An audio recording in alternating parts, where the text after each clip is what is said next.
আপনার মলে তেল মলা করে তখন বলে খুব জোরে জোরে আমাকে শরীরটা মর্দন করিও না, কারণ মৃত্যুর সময় আমার কষ্ট হয়েছে, অনেক ব্যথা পেয়েছে।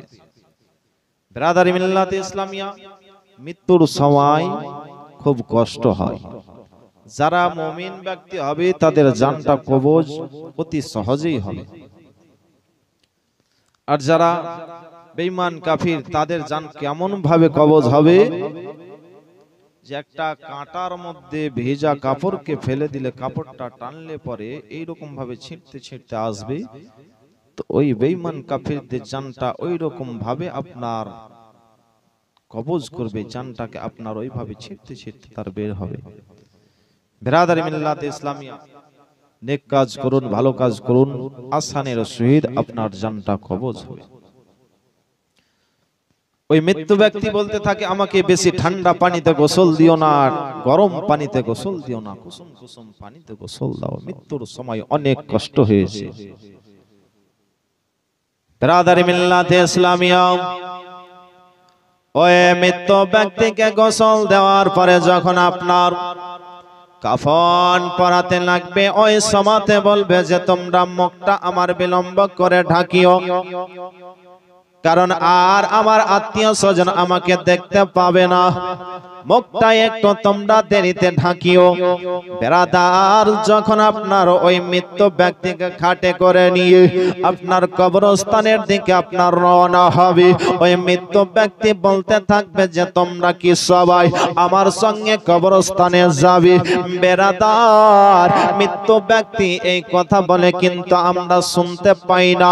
বেরাদার মৃত্যু ব্যক্তিকে যখন আপনার ওই কবরস্থানে নিয়ে যাওয়া হবে, যখন জানাজা পড়ে যখন কবরের মধ্যে আপনার কবরের মধ্যে রাখা হবে, দুইজন কবরের মধ্যে নেমে যাবে, তখন ওই মৃত্যু ব্যক্তি আবার বলবে যে তোমরা সবাই আসলে আর শুধু তোমরা দুইজন কি আমার সঙ্গে যাবে? বেরাদার ওই মৃত্যু ব্যক্তি বলবে যে তোমরা আমার জন্য একটু দোয়া করে যেও, কারণ এই কবরের মধ্যে তোমাদের কেউ একদিন আসতে হবে, তোমরা অতএব আমার জন্য একটু দোয়া করে যেও। জোরে বলুন।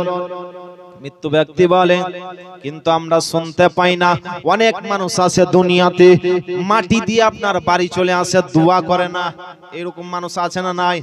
আছে দুনিয়াতে, মাটি দিয়ে চলে আসে, দোয়া করে না। ব্রাদার মিল্লাতে ইসলামিয়া, আপনাকে আমাকে ওই কবরের মধ্যে যেতে হবে। ব্রাদার মিল্লাতে ইসলামিয়া, আপনি ওই জানাজাতে যদি অংশগ্রহণ করেন তাহলে আপনি কত নেকি পাবেন? 2 কেরাত নেকি পাবেন জানাজাতে অংশগ্রহণ করলে, 1 নেকি দাফনে অংশগ্রহণ করলে আপনার 2 কেরাত নেকি পাবেন। সাহাবায়ে কেরাম জিজ্ঞাসা করতে আছেন, ইয়া রাসূলুল্লাহ, ইয়া হাবিবাল্লাহ, নবী গো, আমরা তো কেরাত জিনিসটা বুঝতে পারলাম না।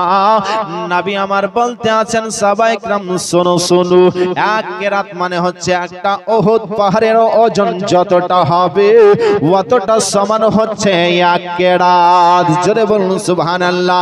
ব্রাদার মিল্লাতে ইসলামিয়া, জানাজায় অংশগ্রহণ করলেন 1 কেরাত নেকি পাবেন, আপনার দাফনে অংশগ্রহণ করলেন 2 কেরাত আপনার নেকি পাবেন, 2টা উহুদ পাহাড়ের সমান আপনার নেকি পাওয়া যাবে। বলবেন যে তাহলে আমরা তো উহুদ পাহাড়ের সমান নেকি পেয়েছি, আর নামাজ পড়ার দরকার নাই। অনেকে এরকম হুসমটা আছে। ব্রাদার মিল্লাতে ইসলামিয়া, নামাজ কাওয়ারের জন্য মাপ নাই। মাওলানা সাহেব বলতেছিলেন কত সুন্দর নামাজের ব্যাপারে। ব্রাদার মিল্লাতে ইসলামিয়া, জানাজা যে অংশগ্রহণ করেছেন ওই ব্যক্তি যদি আপনার মুর্দা ব্যক্তি যদি গুনাহগার হয় গো, তাহলে আপনারা যে অংশগ্রহণ করেছেন জানাজাতে তার জন্য আপনারা দোয়া করবেন। ওই দোয়ার ওসিলায় হয়তো ওই ব্যক্তির গুনাহ খাতা মাফ করে দিতে পারে। জোরে বলুন সুবহানাল্লাহ। ওই মৃত্যু ব্যক্তি যদি আপনার নেককার হয় তাহলে আপনারা জানাজাতে অংশগ্রহণ করেছেন, ওই নেককার মৃত্যু ব্যক্তির কারণে হয়তো আপনাদের গুনাহ রাশি মাফ হয়ে যেতে পারে।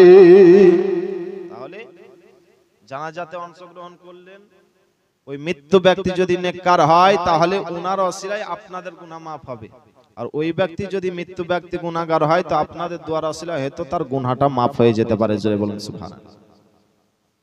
ব্রাদার মিল্লাতে ইসলামিয়া ওই মৃত্যু ব্যক্তিকে কবরে দাফন করার পরে যখন আপনার 40 কদম পার হয়ে চলে আসবে ওই সময়তে একজন ফেরেশতা এসে কবরের মধ্যে হাজির হবে, যার নাম হলো রোমাত ফেরেশতা। ওই রোমাত ফেরেশতা আসার পরে তাকে উঠিয়ে বসিয়ে বলবে, ও আল্লাহর বান্দা, তুমি যে দুনিয়াতে কি নেক কাজ করেছো, কি গুনার কাজ করেছো, তুমি আমাকে লিখে দাও। ওই মৃত্যু ব্যক্তি বলবে, এই জায়গাতে তো আমার কাছে খাতা নাই, আমার কাছে তো কলম নাই, আমি কোন জিনিস লিখব? আল্লাহর ফেরেশতা বলবে, তোমার কাফনটাকে খাতা তৈরি করো, তোমার আঙুলটাকে কলম তৈরি করো, আর তুমি লিখে দাও দুনিয়াতে কি নেক কাজ করেছো, দুনিয়ার মধ্যে কি গুনার কাজ করেছো, একটু তুমি লিখে দাও। ওই মৃত্যু ব্যক্তি দুনিয়াতে কি নেক কাজ করেছে গো, ওই আপনার কাফনের মধ্যে লিখে দেবে, কিন্তু আর গুনার কাজগুলা লিখবে না, লিখবে না। আল্লাহর ফেরেশতা বলবে, কেন গুনাহগুলা কেন লিখছো না, বলো বলো। চুপ করে থাকবে। রোমাত ফেরেশতা বলবে, তুমি তাড়াতাড়ি গুনার কাজটা লেখো, দুনিয়াতে কি গুনাহ করেছো একটু তাড়াতাড়ি লিখে দাও। ওই মৃত্যু ব্যক্তি বলবে, ও আল্লাহর ফেরেশতা,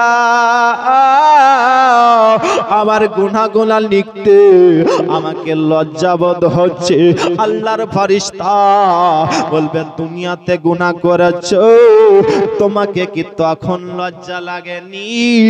এখন লজ্জা করে লাভ কি হবে?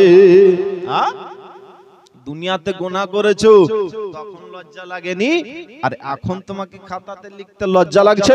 দেখো, তখন ভয়ে আপনার মৃত্যু ব্যক্তি গুনার কাজগুলো লিখে নেবে। লিখে দেওয়ার পরে ওই আপনার যেন আল্লাহর ফেরেশতা ওইটাকে তাবিজের মতন বানিয়ে তার ঘাড়ের মধ্যে ঝুলিয়ে দেবে।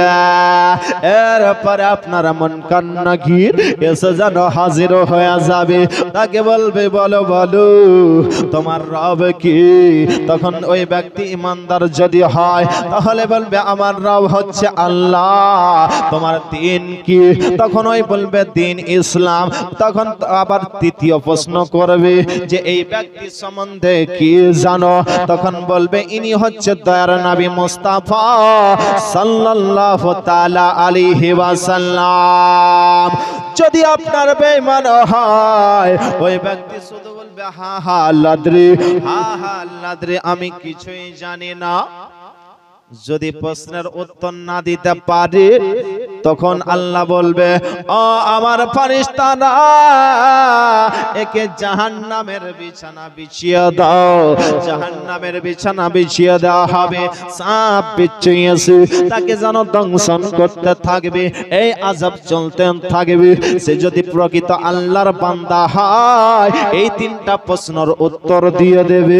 আল্লাহ বলবেন, ও আমার ফেরেশতারা, আমার বান্দা সঠিক উত্তর দিয়েছে, তার জন্য জান্নাতে বিছানা বানিয়ে দাও। জোরে বলুন সুবহানাল্লাহ। জান্নাতে বিছানা বিছিয়ে দাও। ব্রাদার মিল্লাত ইসলামিয়া, এই প্রশ্নের উত্তর আমাদের সবার জানা আছে না নয়? কিন্তু যদি আপনি ভালো কাজ করে থাকেন তাহলে ওই জায়গাতে আপনার কবরে গিয়ে এই প্রশ্নের উত্তর দিতে পারবেন। না হলেও আপনি যদি নেক কাজ না করে যান এই উত্তর দিতে পারবেন না, তখন শুধু হা হা লাদ্রি, হা হা লাদ্রি। ব্রাদার মিল্লাত ইসলামিয়া, তাই বলবো যে নামাজটা পড়ার চেষ্টা করেন, নামাজ আদায় করেন। রমজান মাস পেয়েছেন, 11 মাস তো গুনাহ করছেন, ঘুরে বেড়াচ্ছেন। আরে এই রমজান মাস পেয়েছেন, রহমত বরকতের মাস পেয়েছেন, এই রমজান মাসে একটু নেকি করার চেষ্টা করেন।